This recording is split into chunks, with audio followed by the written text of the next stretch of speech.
forts and just a little bit about the War of 1812, because as he talks on in this, he talks a little about several things. So I am going to go ahead and read through the first page of this because it is an interesting story. The story of the early settlers can best be told by repeating some of the contents of this handwritten letter by John L. Ferguson of Marine, Illinois. The letter was dated in 1875, about a year prior to his death. John L. Ferguson was the son of Isaac Ferguson, the first settler of Marine Township. I was born 4 miles northwest of Edwardsville in Madison County on the 20th day of November, 1807, in a blockhouse near the Indian Creek, about 1.5 miles from the Jones's Fort. This was another Jones Fort that was located north of Edwardsville, a couple miles. The following spring, the Indians became so troublesome that my father, Major Isaac Ferguson, and my grandfather, John Ferguson, were then living together in the blockhouse, were compelled to move into the Jones's Fort for safety.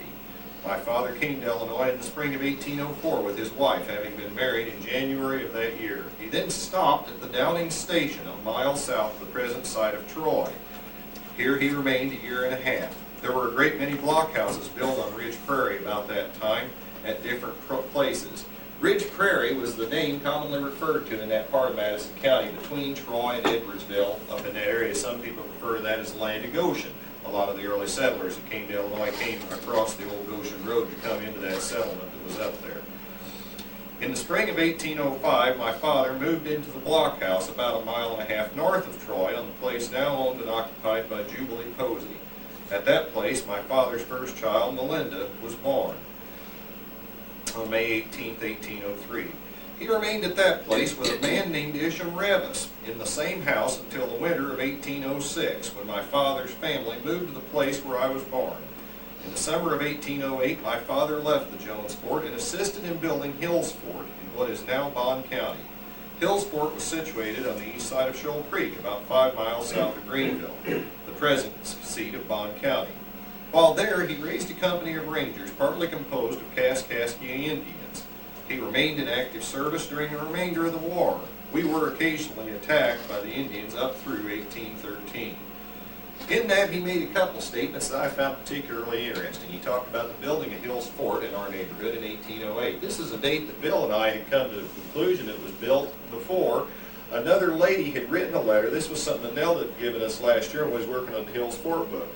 Elizabeth Lindley Harbour had been writing and was in correspondence with a man named F.W. Woolard. She talks about her father, Simon Lindley, coming here and building a fort in 1808 and then helping build the fort at Hills Fort and also helping the Reverend Billy Jones build his fort. That was later known also as the Greens Fort. These two families knew each other. The Lindleys traveled along the same lines as along with these Fergusons. They were all related to each other. In 1809, my father assisted. In fact, he had the entire supervision of building Shelton's Fort. During the next summer, he also built Brazil Station, a place then and yet known as the Terrapin Ridge, being then and now in the extreme southern part of Madison County.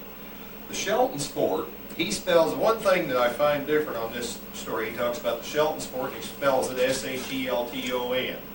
And Chilton, C-H-I-L-T-O-N, is actually the name that was attached to that fort. There was a Chilton family. There was quite a few descendants of that family that was down in the area just west of St. Jacob, Illinois. In fact, many of you have traveled right through the side of the old Shelton's Fort where it was located.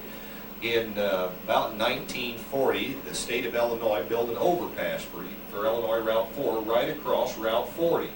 That overpass where it crosses Route 40 and the railroad tracks is the site of the Shelton Fort. One of the men that lived there was named Augustus Shelton. You went out here, down out here? No, I was down at St. Jacob, west of St. Jacob. If you know where Route 40 goes, there's a restaurant down there. I think it was Ackerman's Restaurant or something they called that place. Yeah, Townsend's, that was the name of that place. Right under the overpass is where the Shelton's Fort stood, was in that site. Just west of there is a little cemetery called the Augusta Cemetery, and that is the only remnant of the community that was once there. They planted a town there, but there was no town ever in existence. The Brazil Station that he talks about was about 5 miles south of there, on towards Lebanon, down in the hills near where the Mercinger farms are located, about 5 miles south of that site. They called that area Terrapin Ridge, just like our Terrapin Ridge out here west of town.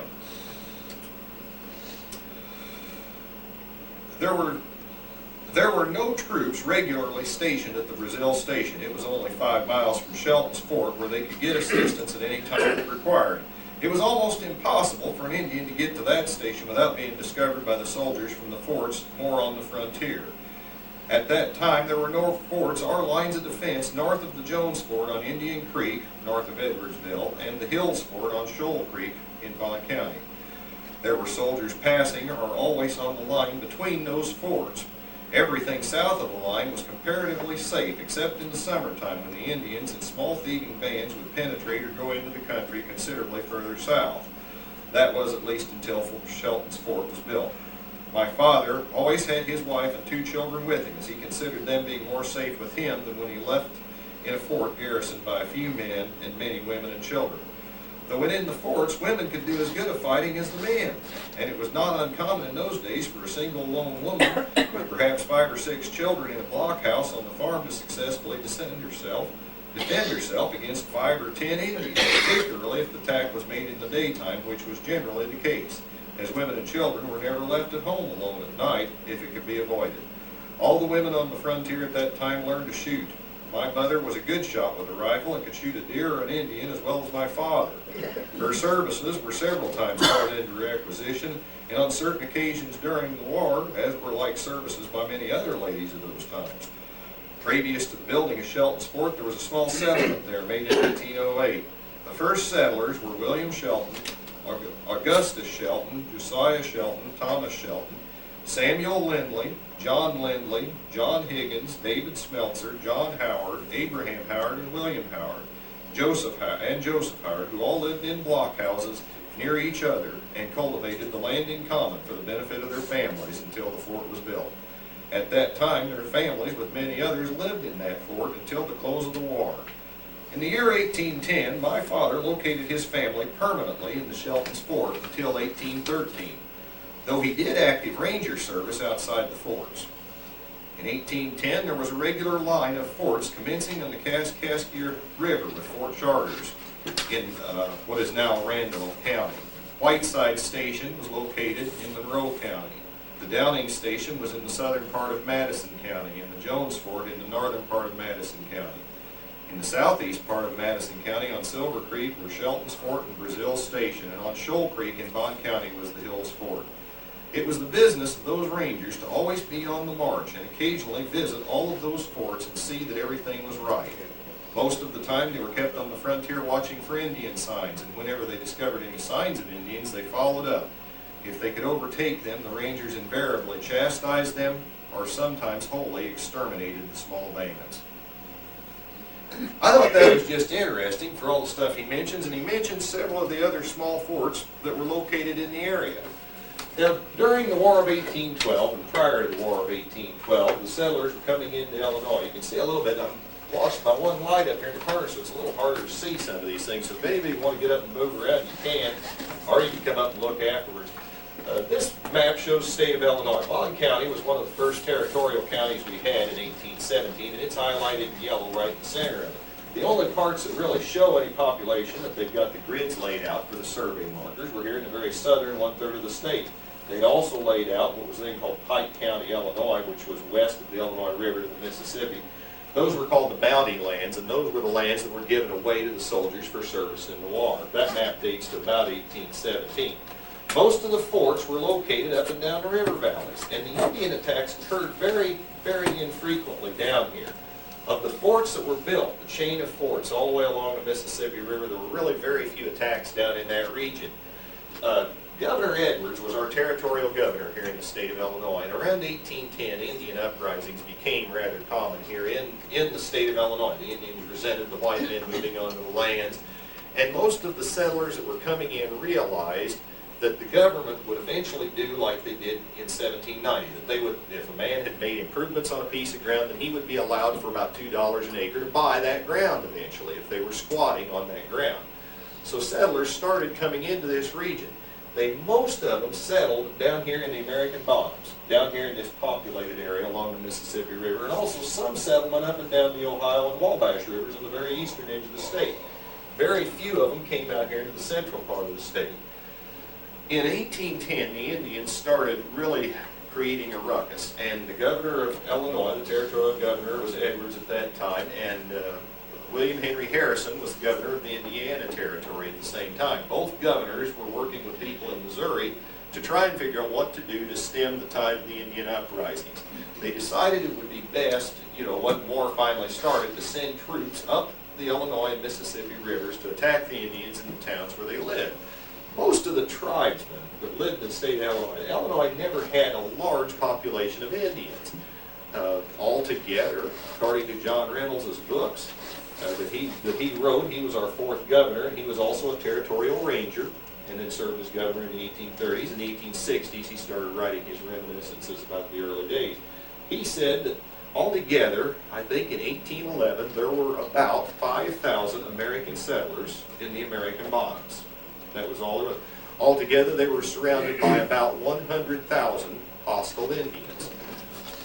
Now, 100,000 is not a lot of people when you consider how big and vast the state of Illinois is now and was then. 100,000 is the same population as what Decatur has today. But the Indians, the state of Illinois, most of them lived up here in the area they call the Portage, between the Fox River and Plains River and Lake Michigan, and up here along the Illinois River near the Peoria Lake, north of Peoria, and up near Ottawa, LaSalle, and Peru, in the central part, north central part of the state. There were actually large camps up there where they gathered, and they lived in communities, 1,000 to 2,000 people in some of those communities, the Indian communities up there. Here in southern Illinois, the Indians who traveled into this area would come down primarily in the late summer and fall to harvest nuts, shoot deer, and hunt. They lived a rather nomadic life. And there were, when the white settlers came in here, there were actually very few Indians coming through the area, other than on hunting parties in the summertime. One other thing that he mentioned in his letter that I found particularly interesting, that I'd always heard about, but I'd never heard of them being put in. It talked about the Kaskaskia Indians being enlisted to help with the soldiers.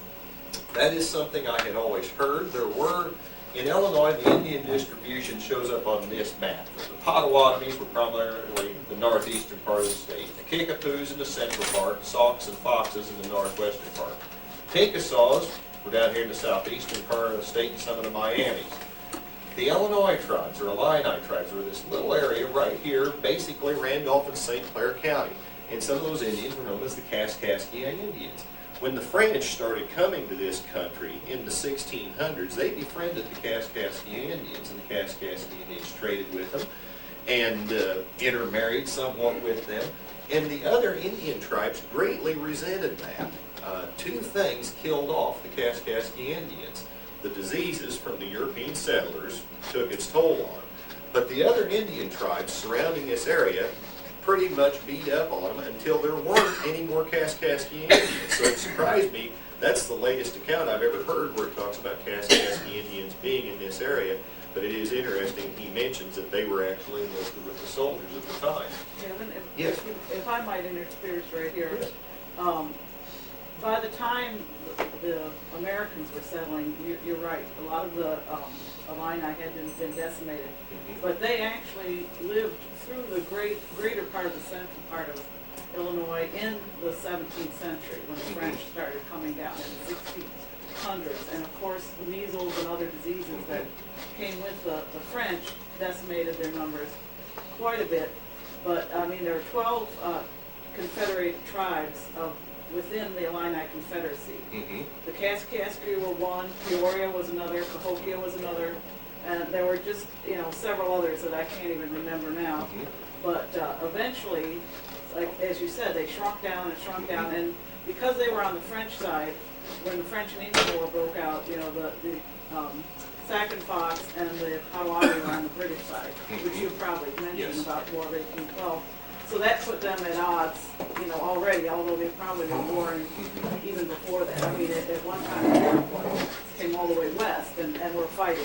Some of the early maps will show Iroquois here, and like I said, whenever that one map is from the State Historical Society Journal, and that shows the Indian distributions here in Illinois approximately in the 1750s. That was something that was constantly changing by the time. And Indians moved greatly. Oh yeah, by the time we're talking in 1811, 1812, when the outbreak of the war started, primarily the Sac and Foxes were up in the northwestern part of the state.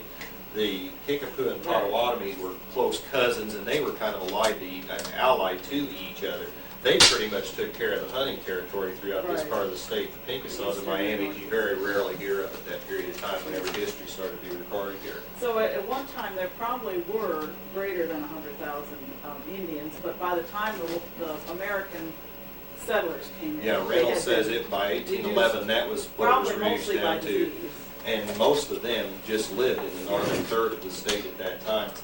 What Governor Edwards did, along with Harrison and the other governor of Missouri at the time, whose name I don't recall, they banded together and tried to create treaties with the Indians to try and create some peaceful settlement, keep the Indians in the northern third of the state and the settlers in the southern third of the state. And to some extent it worked. Hunting parties would regularly come out and try to prove themselves. In some cases were rather unusual.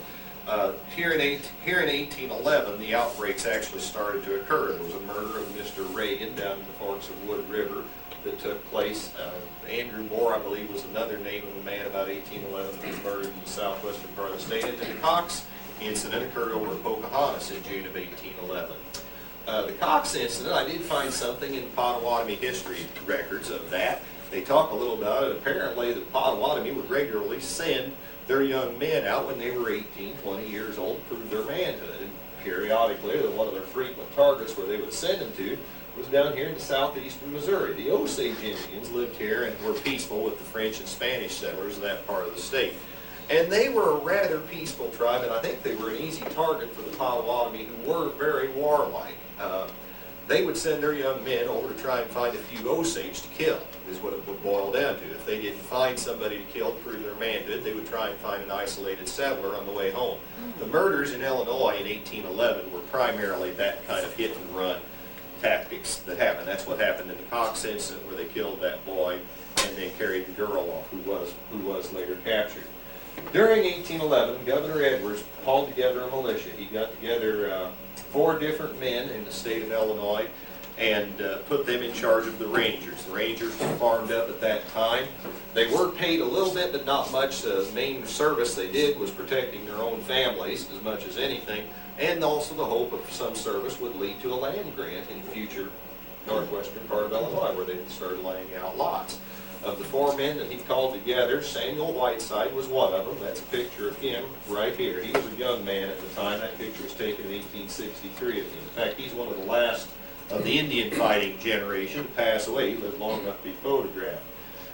J.B. Moore was his cousin, was Sam's cousin by marriage. He was another one of the captains. William Bolin Whiteside was that man's first cousin, and he was another one of the captains. He is buried in a little cemetery over on the bluffs on SIU Edwardsville campus. There's a little Whiteside cemetery, and that's where William Bolin Whiteside is buried. The other captain that Edwards assigned was Jacob Short. Jacob Short I do not know too much about, but Jacob Short was the man who led the company of soldiers. He didn't lead the men here, but he was in charge of the company of soldiers that served here at the Battle of Hill's Fort, and his name is the one, they're members of Jacob Short's company. So those were the 4 leading rangers that were here in the area. They would then get men from Shelton's Fort, or from the Jones Fort north of Edwardsville, or from one of the others, to march back and forth. They'd get about 15 or a dozen men, and they would march back and forth from fort to fort.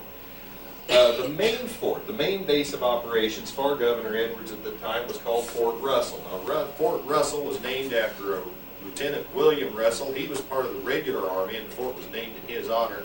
He did come to Illinois, and he led expeditions where they would get together groups of men from Missouri gathered at Portage to Sioux. A group of men from southeastern Illinois came together and marched up through this part of the state, and Edwards led his men up the Illinois River, and they basically converged on the Indian grounds up here in the central part of the state, and they burned a few of the villages. That was about 1812, the first expedition.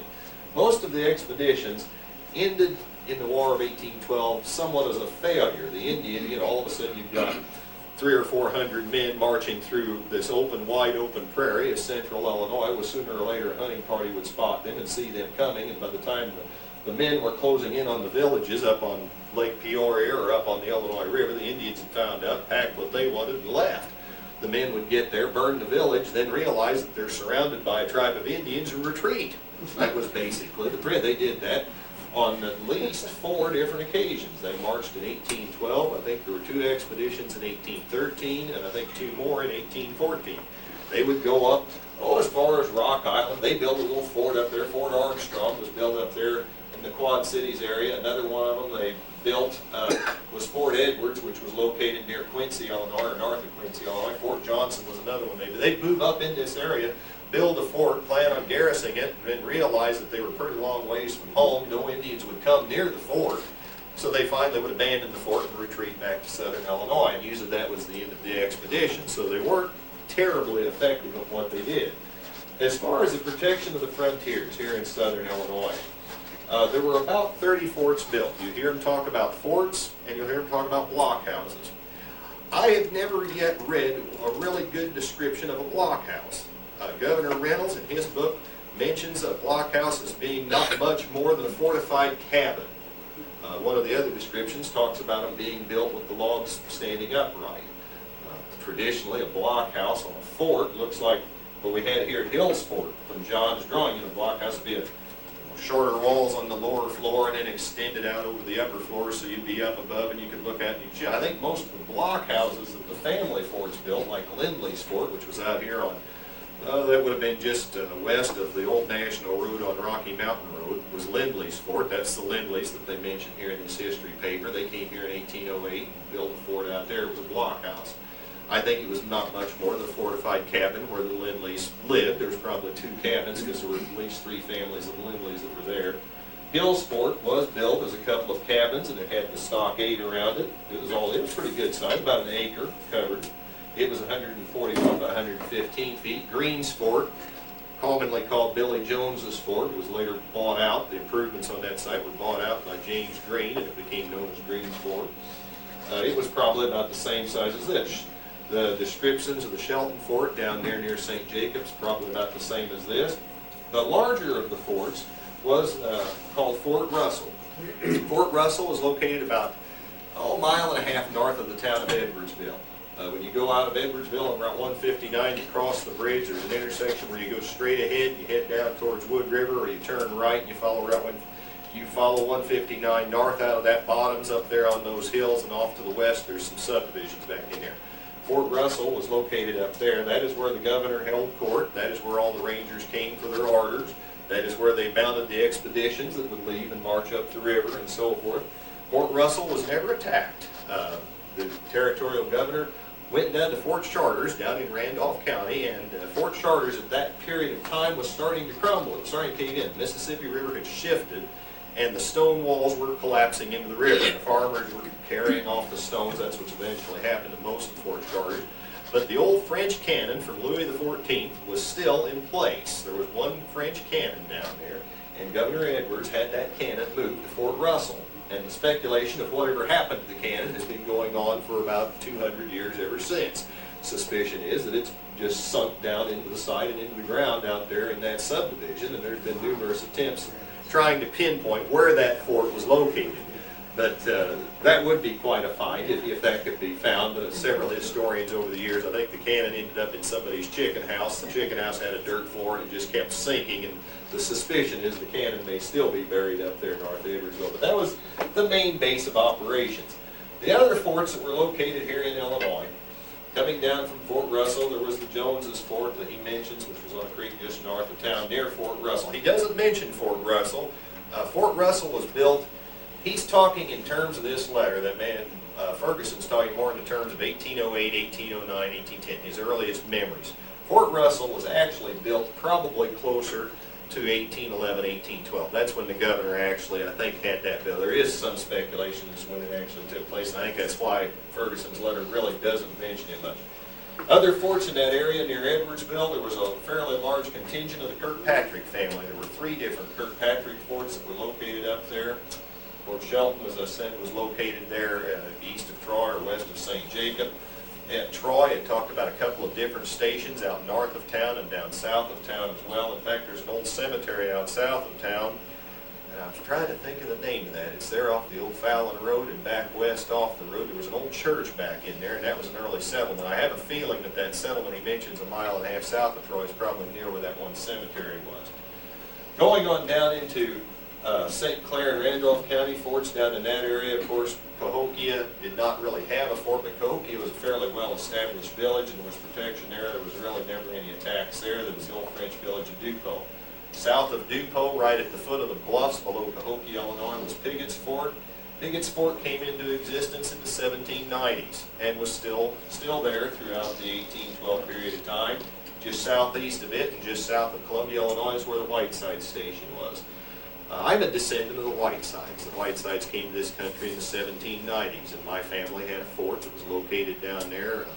The old boy that had it was my Uncle William Whiteside. He was a commanding colonel in the regiments of the War of 1812. He was active in the Indian battles in the 1790s when they first came to this state, but it was his nephews, his son, the one J.B. Moore that I mentioned would have been his son-in-law. He was one of the others. William Whiteside was the one that pretty much was involved in appointing these men. That's why three of them were all related. They were appointed by their uncle. That's how they ended up getting the job. Edwards knew that Captain Whiteside down in Monroe County would be the man to call on to get help. Well, he got three of his nephews, and I'm sure Short was one of their neighbors. He may have been one of the kinsmen as well that I just haven't heard about yet.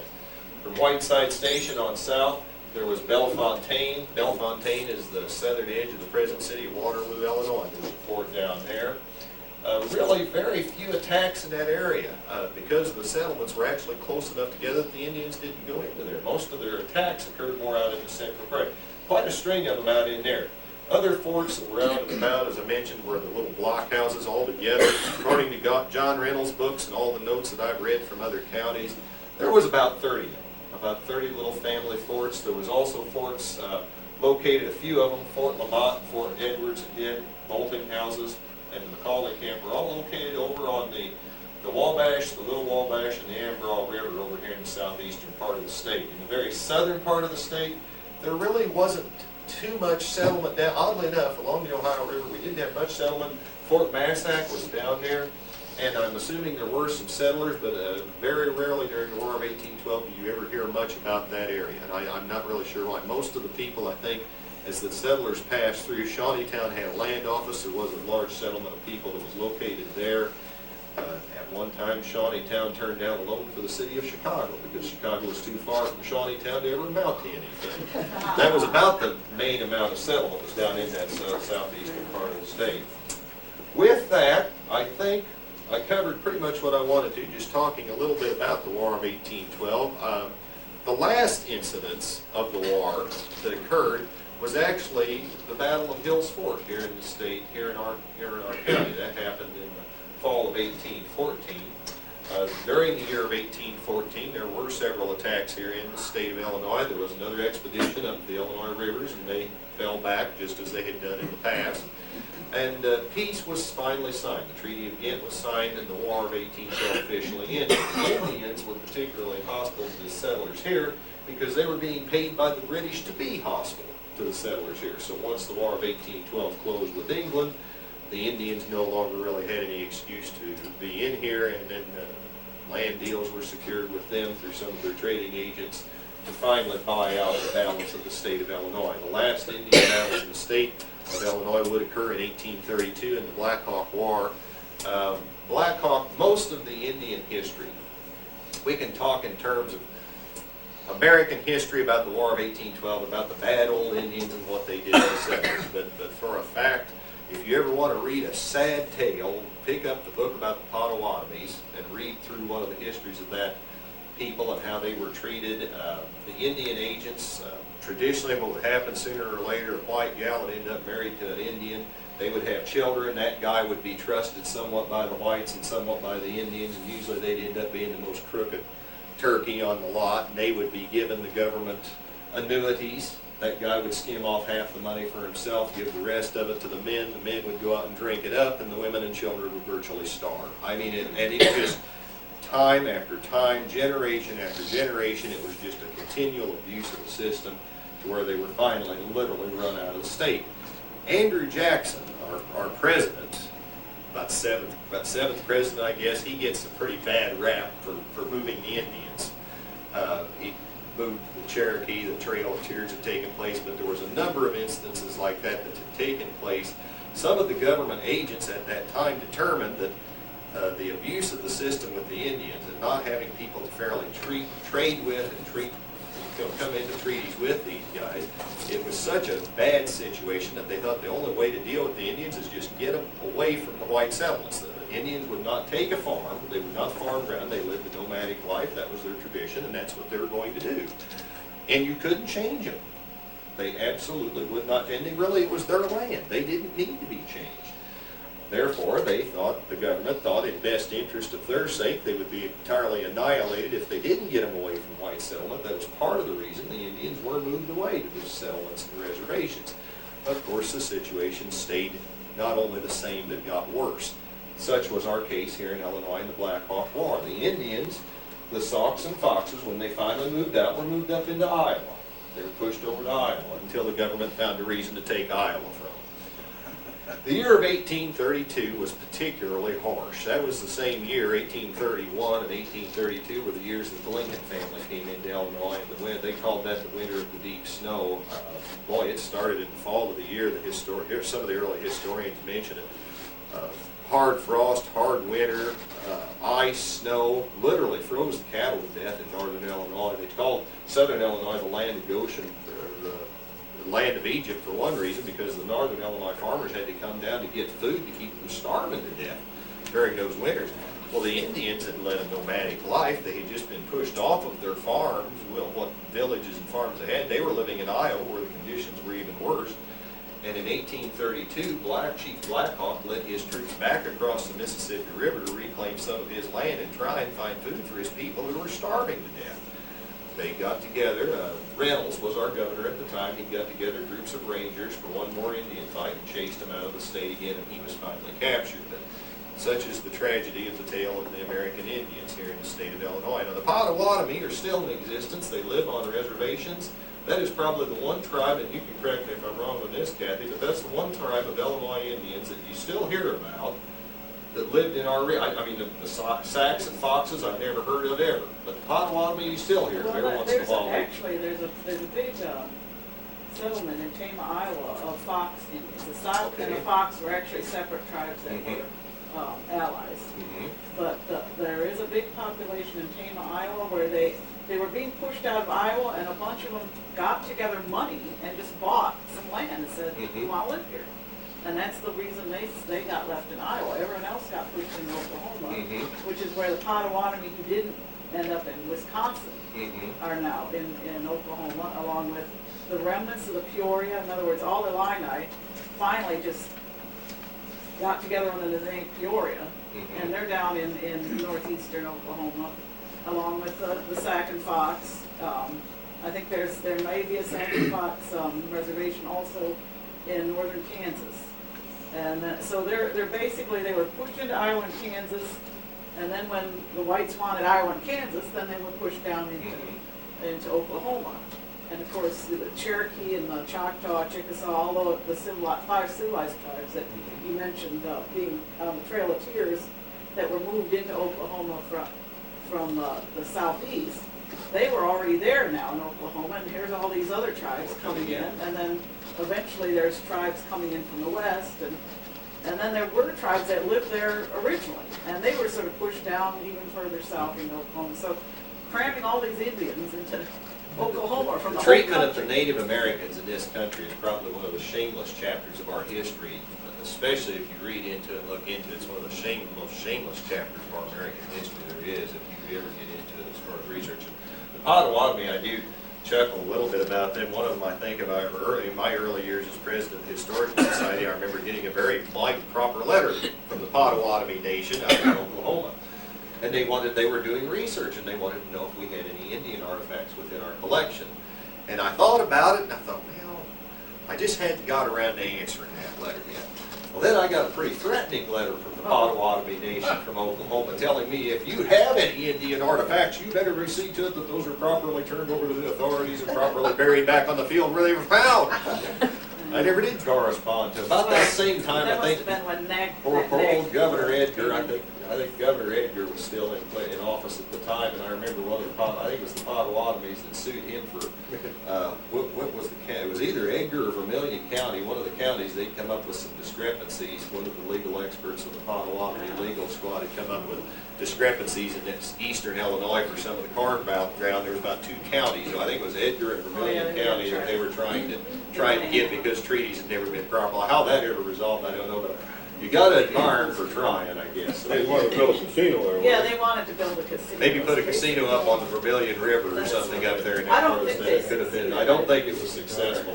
But they did. Well, in any case, with that, I think I'm going to draw it to a close this evening. I'll be glad to answer any questions I can if you have any. I won't talk about the Battle of Hillsport. I've told that story before, but if you got any questions about that. And I also, if anybody hasn't heard about the Hillsport booklet, I do have a few of those. I did take a few of those as well. I think the girls are ready. So somebody there had a question. Yes, sir. You familiar with the Wood River Master? Yes, Where was that? Now, where was that? Was that in Wood River? Was it on the Wood River? Was it up in Chilton County? Well, the Wood River Massacre took place on the Illinois State Mental Hospital grounds, just east of that and just across the street north of the Olin Golf Course Park. If you know where Route 40 comes into, if you know where 140 comes in town, there is a stone marker up there on that site. And the victims of that incident are not buried on that site, but there is a stone marker there, has been since the turn of the century.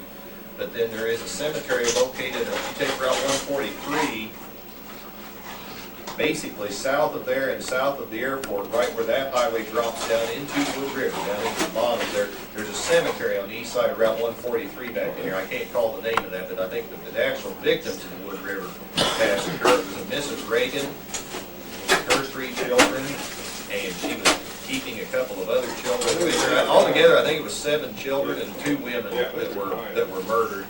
And when they chased the Indians, the husband came home and found them. I think the women and children had been to a church camp meeting, if I'm not mistaken, at a neighbor's house.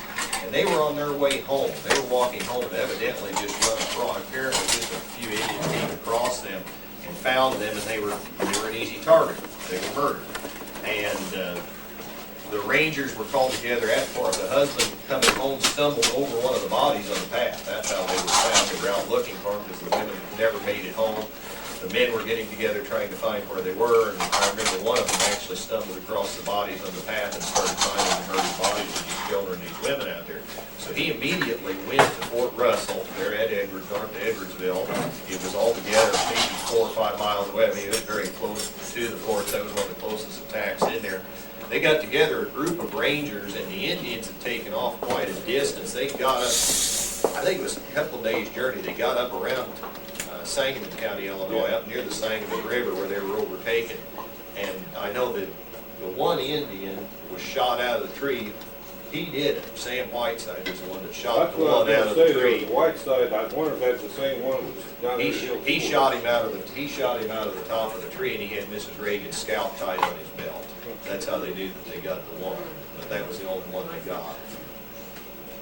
He had a rather grisly life. I mean, it kind of makes it interesting whenever you're kin to some of these people. If you run across this in a book, you can't hardly pick up something. And, you know, one of the stories I was reading about Shelton's Fort, I talked to May Grapperhouse. She's one of the editors of the Troy Times, and she's a history friend of mine. I've known her for a number of years. So I called her. I said, May, I need to know how you're supposed to spell Fort Shelton, because it's spelled, you know, this one guy has everything so accurate on that account that I read, but he does have Shelton spelled differently than Governor Reynolds does. But she said it is Shelton according to the land. It's C-H-I-J-L-T-O-N is how they actually spelled it. But then it mentions Sam Whiteside mustering in troops down there in that area and drilling them on the grounds between the old church and the fort, which stood down there, the church and fort and the cemetery there at that site. Now, there's another one. I Yes, have a Kathy. question. Is Governor Reynolds' books reprinted? Are they available? Like, can you get copies of the 1850 book he wrote, He wrote 2 remarkable books. The Pioneer History of Illinois was written in 1852, and that's probably the best of the books as far as the stories, although it's one of the hardest to read books. There's 2 chapters in the book, and when Governor Reynolds wrote, he had a remarkable memory, but he would start talking about Buck Evans, and he'd start talking about you, and then he'd talk about Kathy, and talk about Kathy's family, and then he'd talk about Kathy's neighbor's family, and he'd write 3 or 4 pages about everybody he knew in the state of Illinois. but within that book, he covers a lot of the early families of our state. In about 1856, he wrote his second book, which is called My Own Time. Yeah, that's the one I was reading. That Somebody one- let us borrow an actual old copy of that, and I didn't get it finished. They wanted it back. That book, you can check them out. They were reprinted in the 1880s. They were reprinted. That's usually what you see is an 1880s reprint of the Chicago Historical Society. And in 1968, the Illinois Sesquicentennial Commission reprinted them. And My Own Times, the State Historical Society still had copies of it for sale up until a few years ago. They really printed a bunch of those. But the early, I've been looking for the other one, the 1968 reprint of early Illinois that he did for 20 years. There's copies in libraries. They might have My Own Times. You can probably get online and find some bookstore will have it, but I've been looking for the other one for, like I say, a number of years and still haven't come across it. But those are your primary history sources. There was another one back there, maybe something I thought. Well, if not, I'll draw it to a close. Dean, you got anything else? No, you give us another real good program. There's some big hands for this. It's always a pleasure to hear you give a program. Always.